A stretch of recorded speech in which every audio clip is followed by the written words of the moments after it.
Ketika Anda masih belum pensiun, masih ada waktu untuk mempersiapkannya, sehingga Anda tidak kaget. Sejahtera itu ukurannya apa? 8 dari 10 orang kaya baru Amerika adalah self-made millionaire.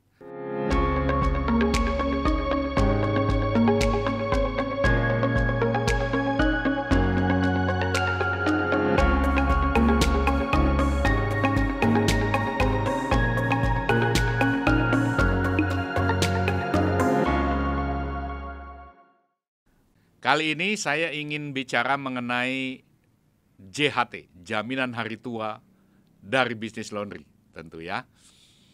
Beberapa waktu belakangan ada isu di publik percakapan mengenai aturan baru dari Kementerian Ketenagakerjaan, program JHT, Jaminan Hari Tua, itu baru bisa dicairkan ketika berusia 56 tahun, ketika pekerja, karyawan, buruh berusia 56 tahun. Nah, kemudian terjadi pro kontra, apakah pemerintah berhak mengaturnya, itu kan uang pekerja dan sebagainya dan sebagainya. Nah, saya tidak ingin ambil posisi apakah saya pro atau tidak terhadap aturan baru itu, tetapi saya ingin mengambil sedikitnya 5 pelajaran dari percakapan itu. Boleh dong ya?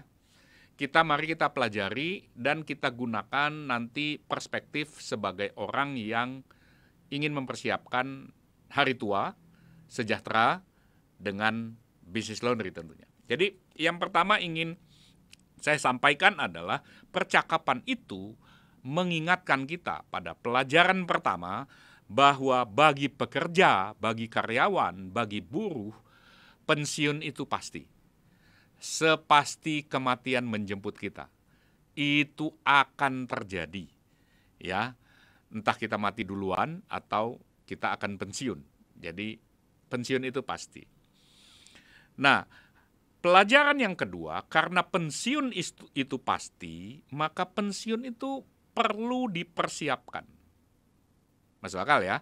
Karena dia pasti, Anda perlu mempersiapkan diri gitu. Ketika Anda masih belum pensiun, masih ada waktu untuk mempersiapkannya, sehingga Anda tidak kaget. Ya, itu pelajaran yang kedua. Kemudian, mengapa pensiun itu perlu dipersiapkan? Karena kita ingin pensiun dalam keadaan sejahtera dong. Ya, betul ya. Bukan pensiun dalam keadaan sengsara, ya kan? Nah, karena itu perlu kita persiapkan. Nah, yang ketiga kita bisa diskusikan adalah sejahtera itu ukurannya apa? Standarnya apa? Karena itu berbeda-beda kan? Apakah sejahtera itu kita artikan sebagai sesuatu yang kaitannya itu dengan kekayaan misalnya? Nah, kita ini orang timur ya, orang timur itu sering merelatifkan hal-hal yang bersifat kebendaan sehingga perencanaan-perencanaan kebendaan kadang dianggap sebagai entah kurang beriman atau kurang apa begitu ya, karena ada ajaran-ajaran yang mengatakan nggak usah pusing lah soal itu, ngalir aja gitu ya. Nah, tapi yang ingin saya katakan begini, kalau sejahtera itu begitu relatifnya, maka pelajaran ketiga ini saya usulkan Anda wajib membuat definisi sejahtera versi personal. Karena Anda tidak bisa menikmati sejahtera seperti orang lain mengatakannya. Karena itu marilah kita buat definisi personalnya. Nah, kalau kita mengacu misalnya ya sebagai contoh saja untuk memudahkan percakapan. Kalau orang Amerika bilang orang kaya itu ada standarnya. Standarnya adalah milioner. Milioner itu artinya adalah orang yang memiliki aset bersih itu yang nilainya 1 juta US dollar. Itulah yang disebut orang kaya baru. Nah, sehingga ada misalnya sejumlah ahli keuangan terutama yang expert sekali dalam financial planning misalnya itu mengatur bagaimana orang bekerja di Amerika itu bisa merencanakan dalam berapa tahun mereka bisa mencapai 1 juta dolar pertama mereka. Nah, strateginya bagaimana? Karena itulah standar kaya. Dan itu juga yang membuat di Amerika bisa disebutkan studi-studinya mengatakan bahwa 8 dari 10 orang kaya baru Amerika adalah self-made millionaire. Orang yang menjadi kaya atas usaha sendiri, bukan dari warisan, bukan anak papi, bukan anak mami, bukan anak konglomerat, bukan anak crazy rich yang lahirnya saja sudah tanda kutip sudah sukses gitu ya. Kalau ukuran-ukurannya kebendaan. Jadi hal yang ketiga ini saya usul Anda, mari kita buat apa standar hidup sejahtera kita. Itu pelajaran ketiga ya. Masih ingat ya? Jadi yang pertama tadi adalah pensiun itu pasti. Karena pensiun pasti, pensiun harus dipersiapkan supaya Anda sejahtera. Nah, karena sejahtera tidak jelas, sebaiknya Anda buat definisi Anda tentang apa sejahtera bagi Anda. Apakah kalau Anda punya 1 juta US dollar itu sekitar berapa? 14-15 miliar untuk kurs saat ini ya. Apakah itu berarti Anda sudah sejahtera? Atau Anda katakan mungkin separuhnya pun sudah cukup dan sebagainya, atau lebih dari itu. Nah, itu Anda putuskan, Anda definisikan sendiri sejahtera Anda. Kemudian pelajaran yang keempat, kalau tujuan pensiun sejahtera perlu dipersiapkan, kapan dia harus disiapkan? Nah, kita ini mengenal ada masa persiapan pensiun, gitu ya. Tapi saya usul Anda mulai mempersiapkannya sedini mungkin ya. Saya menasehatkan misalnya anak saya untuk bisa ketika dia mulai bekerja, untuk dia bisa mengatur keuangannya termasuk dengan memikirkan pos untuk pensiun ya. Dengan cara macam-macam nanti kita bisa uraikan lebih lanjut. Jadi mulailah sedini mungkin ya. Ada anjuran yang mengatakan begin with the end in mind. Mulailah sesuatu itu dengan memikirkan ujungnya apa gitu ya. Memulai kehidupan dengan memikirkan kematian biasanya menolong orang menjadi lebih bijaksana. Memulai karir dengan memutuskan bahwa kapan akan pensiun misalnya. Apalagi zaman sekarang anak-anak saya lihat banyak sekali yang tidak loyal terhadap sesuatu, tetapi dia loyal terhadap tujuannya. Apakah mau pensiun di usia 40, di usia 45, di usia 50, atau seperti jaminan pemerintah definisinya 56 tahun. Nah, teman-teman di akademik biasanya juga profesi tertentu bisa pensiun bahkan sampai usia 65, 68, dan seterusnya. Tapi baiklah dibuat sedini mungkin. Itu pelajaran yang keempat. Dan pelajaran yang kelima, temukanlah cara mencapai atau mempersiapkan hal-hal itu sehingga secara bertahap prosesnya, secara natural, Anda tahu Anda menuju kepada kesejahteraan. Gitu ya. Sekarang mungkin belum, nggak apa-apa ya. Orang berproses kan, tidak ada orang yang bayi yang lahir langsung besar kan, tidak ada. Semua berproses. Ide-ide, pikiran juga biasanya memerlukan proses. Membangun sesuatu juga perlu proses. Nah, apakah ada caranya untuk pelajaran yang kelima terkait dengan mempersiapkan hari tua yang sejahtera ini? Saya usul Anda pikirkan beberapa hal.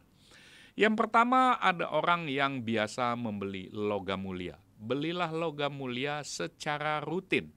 Setiap waktu, setiap tanggal tertentu, berapapun itu, tetapi biasakan rutin. Ya, ada pepatah yang mengatakan sedikit demi sedikit, lama-lama jadi bukit. Dan itu masih benar sampai sekarang. Ya. Jadi ada yang suka menyisihkannya, membeli emas. Usul saya kalau untuk investasi, belinya jangan perhiasan, tetapi logam mulia. Gitu ya. Kemudian cara yang kedua adalah ya seperti tadi, dianjurkan aturan itu. Anda punya jaminan hari tua. Anda menyisihkan uang pensiun yang Anda sendirikan. Gitu ya. Nah, itu boleh ya. Kemudian yang ketiga, misalnya beberapa teman memilih investasinya di beli reksadana, juga rutin ya. Sesuai dengan profil risiko Anda bisa memilih produk-produk reksadana dan Anda bisa melakukan apa yang teman-teman suka dibilang itu cost averaging ya. Jadi Anda memakai cara membeli secara rutin misalnya pas tanggal gajian. Jadi tanggal gajian auto debit langsung beli gitu ya. Karena itu kalau dibuat means-nya, rata-ratanya biasanya Anda akan diuntungkan kalau membelinya rutin setiap bulan ya. Bukan sesekali, karena kalau sesekali itu kan nilainya kan fluktuatif, apalagi kalau Anda memilih model reksadana saham misalnya. Nah, atau seperti yang saya katakan, Anda bisa memikirkan alternatifnya adalah memulai bisnis laundry sekarang ketika Anda masih bekerja. Ketika Anda masih punya mungkin double income, suami istri bekerja dan punya income dua-duanya, kemudian Anda mulai. Bisa nggak Anda membangun bisnis laundry dengan tetap bekerja? Sangat bisa. Itulah pentingnya proses-proses pendampingan supaya orang bisa memiliki bisnis yang dipersiapkan untuk autopilot, istilah anak-anak sekarang ya. Jadi bisnis autopilot gitu ya. Jadi lewat proses Anda bisa mengaturnya. Anda sendiri tetap bekerja, tetapi bisnis Anda juga berjalan. Dan itu akan menambahkan apa? Menambahkan arus income. Jadi Anda masih dapat gaji ketika bisnis ini berjalan, maka Anda juga dapat penghasilan lagi gitu ya. Nah, itu sebagai salah satu hal yang bisa Anda pertimbangkan. Berbisnis laundry untuk mempersiapkan diri Anda mencapai hari tua, memiliki jaminan hari tua untuk hidup sejahtera. Nah, apakah Anda tertarik atau tidak tertarik, keputusannya pada Anda. Tetapi ingin saya katakan bahwa dalam pemahaman saya, bisnis laundry di Indonesia masih pada masa pertumbuhan. Sedikitnya saya mengatakan masih bisa bertumbuh di wilayah-wilayah tertentu karena yang terjadi adalah pergeseran-pergeseran dari pola yang pernah saya bahas, dari pola orang mengembangkan bisnis laundry dengan mindset toko menjadi pola pengembangan bisnis laundry dengan mindset bisnis. Yuk, kita terus belajar berbisnis sama-sama karena sukses bersama selalu lebih nikmat. Sukses besar untuk Anda. Nah, kalau kalian punya keluarga, teman, relasi yang mau berbisnis laundry, silakan share channel ini supaya bisa belajar sama-sama dan sukses sama-sama.